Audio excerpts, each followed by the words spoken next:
साद रसूल साहब, जैसे कि गैर मशरूत मुआफ़ी का एतराज़ उठाया गया एडिशनल अटॉर्नी जनरल की जानिब से, जब अदालत इमरान खान के कंडक्ट से मुतमईन नज़र आ रही है तो ये एतराज़ उठाना कितना असर रख सकता है? इस एतराज़ का कानून के अंदर तकरीबन कोई असर भी नहीं है। इस एतराज़ ने कानून के अंदर इसके तो बिल्कुल काम नहीं आ सकता कि इस एतराज़ की वजह से कि इमरान खान साहब पे वो तौहीन अदालत की कार्रवाई जो अदालत खुद नहीं करना चाहती या खुद अदालत सेटिस्फाई हो चुकी है, उसके ऊपर तो कोई कार्रवाई नहीं होगी सिर्फ इस वजह से कि एडिशनल अटॉर्नी जनरल साहब ने कोई एतराज़ उठाया। हाँ, ये एतराज़ जो एक और चीज़ दिखाता है वो ये है कि अटॉर्नी जनरल साहब के दफ्तर का रोल इसके अंदर सियासी नजर आता है कि अटॉर्नी जनरल का काम ऐसे केस के अंदर जहां पे कंटेम्प्ट लग रही हो, अटॉर्नी जनरल का काम एक प्रोसिक्यूटर का होता है, यानी कि वो रियासत की तरफ से, किसी सियासी जमात की तरफ से नहीं, किसी हुकूमत की तरफ से नहीं, बल्कि रियासत की तरफ से वो किसी को या प्रोसिक्यूट करेगा अदालत के कहने के ऊपर या नहीं करेगा। जब अदालत ही कह रही है कि हम प्रोसिक्यूट नहीं करना चाहते, हम जवाब से सेटिस्फाइड हैं, तो अटॉर्नी जनरल का तो अटॉर्नी जनरल साहब के दफ्तर का तो कोई जवाब ही नहीं बनता इसके ऊपर ऑब्जेक्शन करने के, सिवाय इसके कि वो अपनी सियासी वाबस्तगी को इससे जाहिर कर रहे हैं। कानून में इससे कोई फर्क नहीं पड़ता। ठीक है। और साथ अगर हम अब आज के दिन की बात करें तो मरीम नवाज़ का पासपोर्ट वापसी का केस, इधर से इमरान खान साहब को एक बड़ा रिलीफ मिला है, तो इन दोनों केसेस को आप कैसे सम अप करते हैं?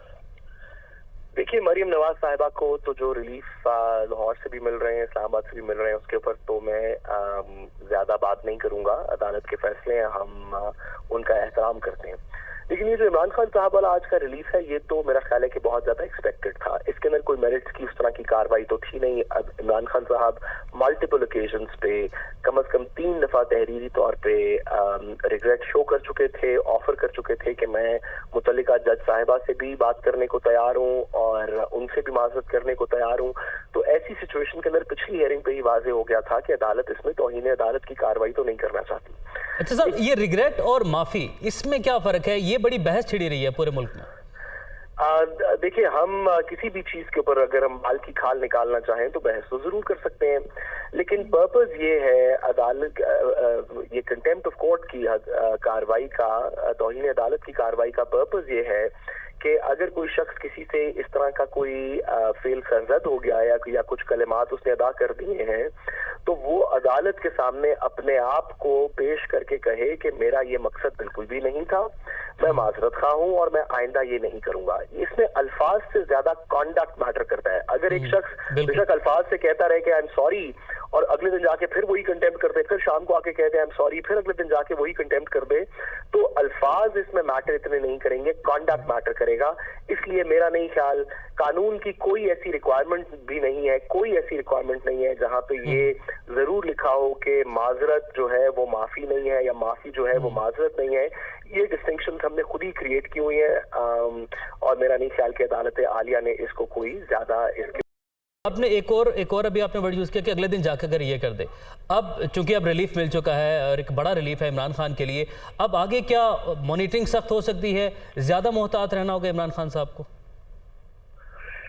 देखिए, ये तो हमारे लिए ये तो शायद मुनासिब ये तो कहना 100% नहीं हम कह सकते कि क्या इमरान खान साहब इसके बाद उनको क्या करना होगा कि उनके ऊपर कभी तौहीन ना लगे या इस तरह की बातों पे तौहीन की कार्रवाई ना हो।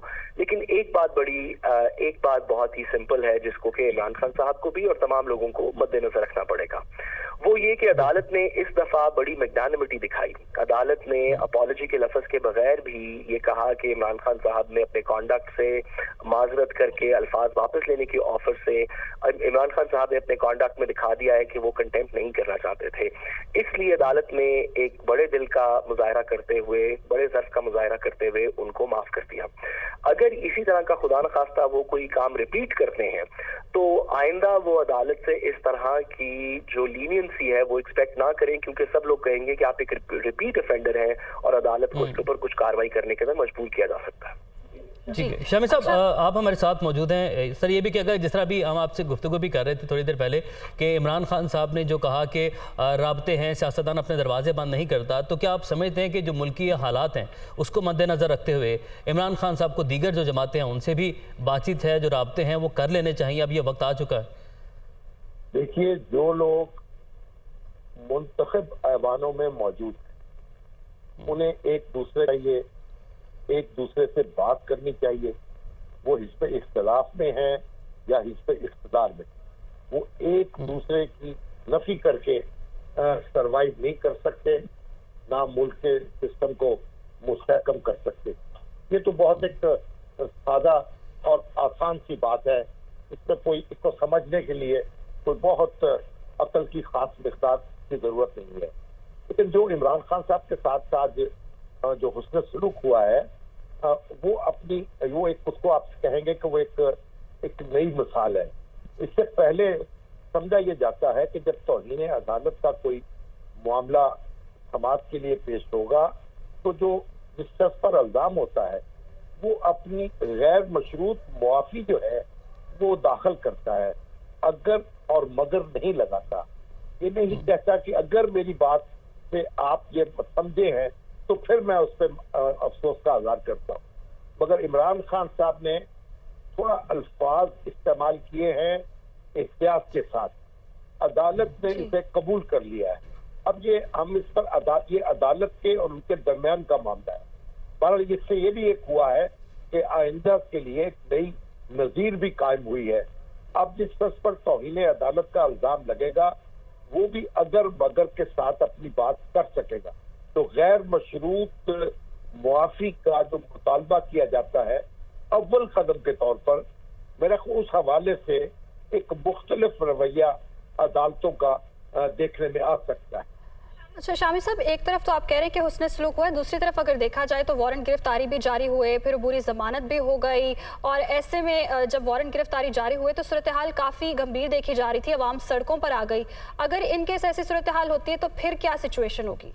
देखिए, वो जो वारंट गिरफ्तारी जारी हुए थे वो तो मेरा ख्याल है कि हम मीडिया वाले जो हैं उनकी थोड़ी सी कानूनी सूझबूझ का मामला था, क्योंकि वो एक मुकदमे के हवाले से वारंट जारी हुए थे। और उस तरह के वारंट जो है उनका मकसद ये होता है कि जो मुल्ज़म है उसकी हाजिरी यकीनी बनाई जाए अदालत।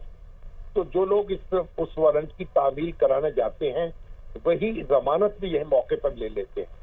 उनका मतलब कोई गिरफ्तारी नहीं होता। तो वो अदालत के जारी करदा वारंट को ये समझा गया कि जैसे हुकूमत की तरफ से कोई वारंट गिरफ्तारी जारी हो गए, उससे कंफ्यूजन पैदा हुआ और पीटीआई के लोग जो थे वो भी मुतहर्रिक हो गए। लेकिन उसका मकसद ये नहीं था, ना अदालत ये चाहती थी, ना उस वारंट का मकसद ये था कि उनको गिरफ्तार किया जाए। उनको सिर्फ हाजिरी का पाबंद बनाना था अदालत में। और मेरा ख्याल जब अदालत में वो पहुंचे हैं कबल गिरफ्तारी जमानत के लिए, और जो छुट्टी के दिन इस्लामाबाद हाई कोर्ट ने उनकी समाअत की है, दरखास्त की, तो वो भी एक सिंपल और सादा बात थी। उनको कहा गया उस अदालत में आप पेश हो जाएं और मसले का एक दाखिल करा दे, और उसकी तामील कर ली गई।